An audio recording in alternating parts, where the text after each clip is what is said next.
ពាក្យមួយឃ្លាបានលើកឡើងថាធ្វើគុណនឹងគេកុំសំដែងគេធ្វើគុណនឹងឯងកុំបំភ្លេច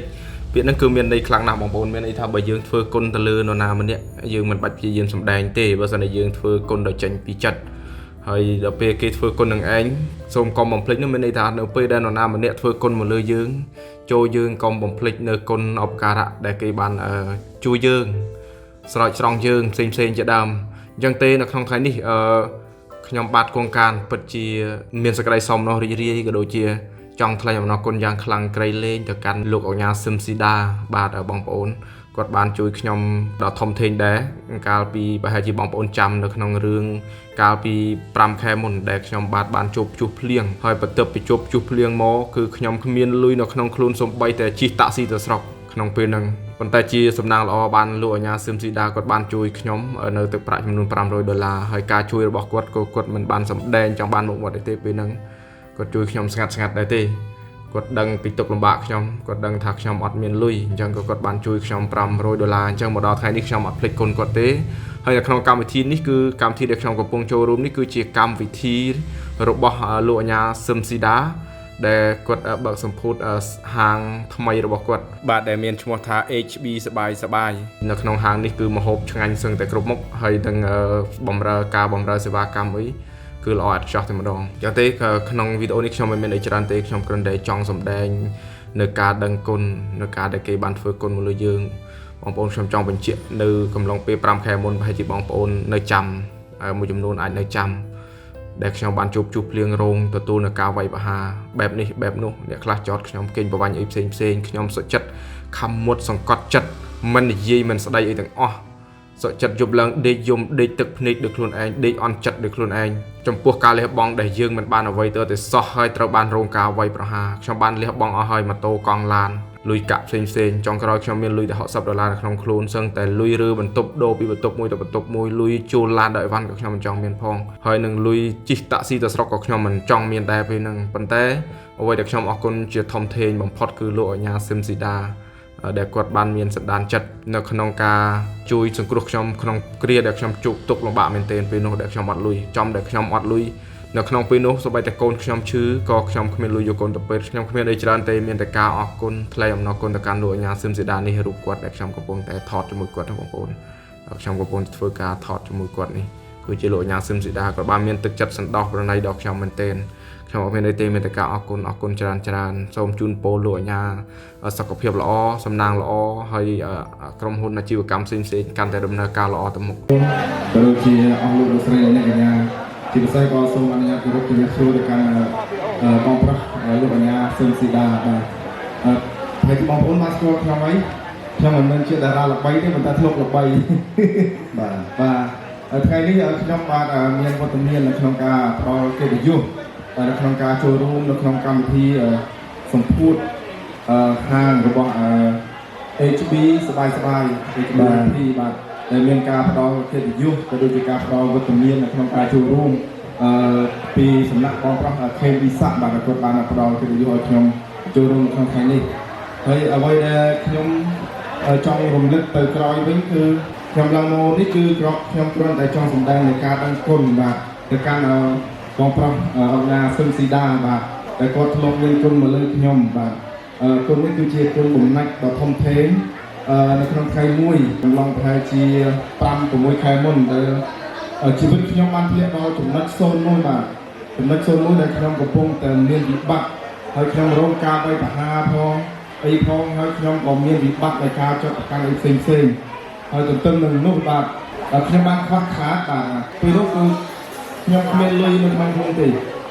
ទោះបីតែខ្ញុំលុយដែលខ្ញុំជិះឡានក្រុងកាពីវិញទៅស្រុកកំណើតទៅទឹកដីសៀមរាបវិញក៏ខ្ញុំអត់មានដែរពេលហ្នឹងបាទគាត់បានធ្វើគុណមកលើខ្ញុំគឺគាត់បានជួយជាថវិកាឲ្យខ្ញុំ$500ពេលហ្នឹងខ្ញុំចាំអត់ភ្លេចទេបាទហើយធ្វើឲ្យខ្ញុំមានលុយបាត់ជិះតាក់ស៊ីដាក់អីទៅស្រុកកំណើតព្រោះពេលហ្នឹងខ្ញុំភ្លេចខ្លួនខ្លាំងមែនទេបាទភ្លេចខ្លួនខ្លាំងហើយថ្ងៃនេះគាត់ក៏បានផ្ដល់កិត្តិយសឲ្យខ្ញុំបានចូលរួមនៅក្នុងកម្មវិធីនេះបាទឲ្យពិតជាមហាកិត្តិយសសម្រាប់ខ្ញុំណាស់ព្រោះខ្ញុំមិននឹកស្មានថាខ្ញុំបានមានវត្តមានមកចូលនៅលើឆាកក៏ដូចជាការបានមើលពុកម៉ែបងប្អូនយើងក្នុងការចូលរួមជាមួយនឹងក្រុមហ៊ុនគ្រួសារធម្មជាតិហើយខ្ញុំមិនមានអីច្រើនទេបាទតែគ្រាន់តែឡើងមកនេះគឺគ្រាន់តែចង់សម្ដែងនៃការដឹងគុណបាទ ការបានគុណពិតប្រកបបាទក្នុងថ្ងៃនេះខ្ញុំខ្វះខាតសូម្បីតែលុយជីតាក់ស៊ីដែលស្រុកក៏ខ្ញុំអត់មានដែរហើយពេលហ្នឹងខ្ញុំត្រូវរឿងបន្ទប់កូនឈឺផងចាយបានបាទលោកអាជ្ញាជួយសង្គ្រោះខ្ញុំពេលហ្នឹងគឺខ្ញុំសប្បាយចិត្តមែនទែនសប្បាយចិត្តខ្ញុំតែគិតថាថ្ងៃណាមួយខ្ញុំមានឱកាសបាទខ្ញុំនឹងសម្ដែងការដឹងគុណមួយនេះទៅកាន់លោកអាជ្ញាសុនស៊ីដាពិតជាអរគុណលោកមែនទែនហើយជាចុងក្រោយនេះខ្ញុំសូមជូនពរឲ្យក្រុមហ៊ុនបាទគ្រួសារធម្មជាតិហ្នឹងបាទកាន់តែរីកចម្រើនតទៅមុខជារៀងរហូតបាទរីកចម្រើនខ្លាំងជាពិសេសផលិតកម្ម HB ដែលមានការដឹកនាំដោយបងប្រុសខេមអ៊ីសាបាទជូនពរឲ្យកាន់តែមានការរីកចម្រើនរុងរឿងទៅមុខពោពេញទៅដោយភាពសុខដុមរមនាបាទសូមអរគុណបាទអរគុណច្រើនអរគុណបងអរគុណច្រើនបាទក្រៅពីការអរគុណទៅកាន់លោកអាញាសឹមស៊ីដាខ្ញុំបាទក៏សូមធ្វើការអរគុណយ៉ាងខ្លាំងផងដែរទៅកាន់បងប្រុសខេមអ៊ីសាដែលជាជំនួយការគ្រប់គ្រងនៅក្នុងផលិតកម្ម HB ក៏ដូចជាហាង HB សบาย HB Happy ហ្នឹងគឺបងប្រុសខេមអ៊ីសាហ្នឹងគាត់ក៏ជាអ្នកបានជួយខ្ញុំដែរក្នុងកំឡុងពេលនោះហើយក៏ពេលនេះក៏គាត់ជាអ្នកអញ្ជើញខ្ញុំផ្ដល់កិត្តិយសឲ្យខ្ញុំបានចូលរួមនៅក្នុងកម្មវិធីសម្ពោធហាងនេះតែម្ដងចឹងទេខ្ញុំមានកិត្តិយសក្នុងការចូលរួមហើយការតបគុណទៅកាន់ទាំងបងប្រុសខេមអ៊ីសាក៏ដូចជាលោកអាញាស៊ីមស៊ីដាខ្ញុំមិនមានអីទេគឺមានតែការជួយធ្វើវីដេអូប្រម៉ូទនេះតែម្ដងហើយការប្រម៉ូទនេះគឺមិនមានអីទេបងប្អូនខ្ញុំគ្រាន់តែចង់ប្រម៉ូទឲ្យបងប្អូនបានស្គាល់ពីហាង HB សบายមានន័យថា HB Happy នេះគឺមានលក្ខណៈពិសេសមែនទែនបងប្អូនណាខ្ញុំចូលទៅដល់គ្រាន់តែដើរចូលដល់មុខហាងបងប្អូនមើលទៅទេសភាពស្អាតទាក់ភ្នែកហើយសម្ដែងនារីរូបស្រស់ឈរចាំទទួលភ្ញៀវចាំទទួលអីហ្នឹងគឺមើលទៅស្រស់ស្អាតមែនទែនពោពេញដោយភាពរាក់ទាក់ញញឹមមកឈ្នះអស់មាសសត្រូវជឿជាក់ថាបរោះដែលចូលចិត្តកន្លែងសบายបែបនេះកុំភ្លេចមកហាង Happy សบายនេះបងប្អូនបរោះគ្រាន់តែមកដល់គឺមានអារម្មណ៍ថា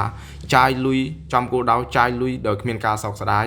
មានន័យថាម្ហូបឆ្ងាញ់អាហារឆ្ងាញ់មានរសជាតិគ្រប់មុខហើយមុខម្ហូបតម្លៃសមរម្យអ្វីដែលជាពិសេសសេវាកម្មលឿនរហ័សទាន់ចិត្តហើយសម្រាប់នារីដែលអង្គុយចាំកំដរជួយចាក់ស្រាចាក់អីហ្នឹងគឺមកអេមបងប្អូនណាខ្ញុំបានសាកសួរទៅកាន់បងខេមអ៊ីសាដែលជាអ្នកគ្រប់គ្រងនៅកន្លែងហ្នឹងក៏ថានៅកន្លែងនេះគឺ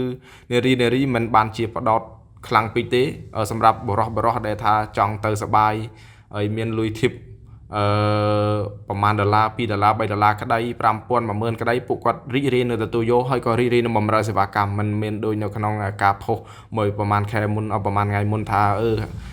លុយធីប $10,000 អីណាណៃហ្នឹងអត់យកអត់មែនទេនៅនេះគឺរីករាយទទួលយកប៉ុន្តែបងប្អូនមើលតាមសេវាកម្មបងប្អូនអាចឲ្យគាត់តិចច្រើនតាមសេវាកម្មដែលពួកគាត់អាចបម្រើជូនបងប្អូនណាអញ្ចឹងបងប្អូនកុំភ្លេចហាង HB សบายណាជាពិសេសបរោះចង់ទៅជាលក្ខណៈគ្រួសារទៅជាលក្ខណៈដៃគូក្រុមការងារឬក៏ជាលក្ខណៈអីផ្សេងអញ្ចឹងបងប្អូនអាចធ្វើការខលកក់មុនក៏បានកក់ជាកញ្ចក់យើងមានបន្ទប់ private អីមានមកស្អាតមកអៀមចង់និយាយថាខ្ញុំរៀបរាប់អស់ទេចង់និយាយថាមានច្រើនណាស់សម្រាប់តម្រូវការនៅក្នុងការបងប្អូនចង់ទៅ relax សบายឬក៏អង្គុយញ៉ាំស្រាស្ដាប់ភ្លេងញ៉ាំប៊ីយ៉ាស្ដាប់ភ្លេងអីផ្សេងច្រើនណាស់បងប្អូនរៀបរាប់មិនអស់ទេអញ្ចឹងបងប្អូនអាចតាក់ទងនៅក្នុងការកក់មុនក៏បានឬក៏តាក់ទងសួរទីតាំងអីផ្សេងអញ្ចឹងណាអញ្ចឹងលេខទូរស័ព្ទដែលមាន096 6 348បាទដែលហាង Happy HB Happy ហ្នឹងហើយសម្រាប់ទីតាំងវិញគឺនៅផ្លូវ1003កែងផ្លូវ1966ភូមិពងពាយ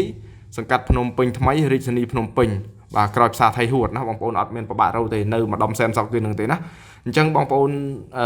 ហាង HB សบาย HB Happy នេះគឺពិសេសមែនទែនមានលក្ខណៈពិសេសណាស់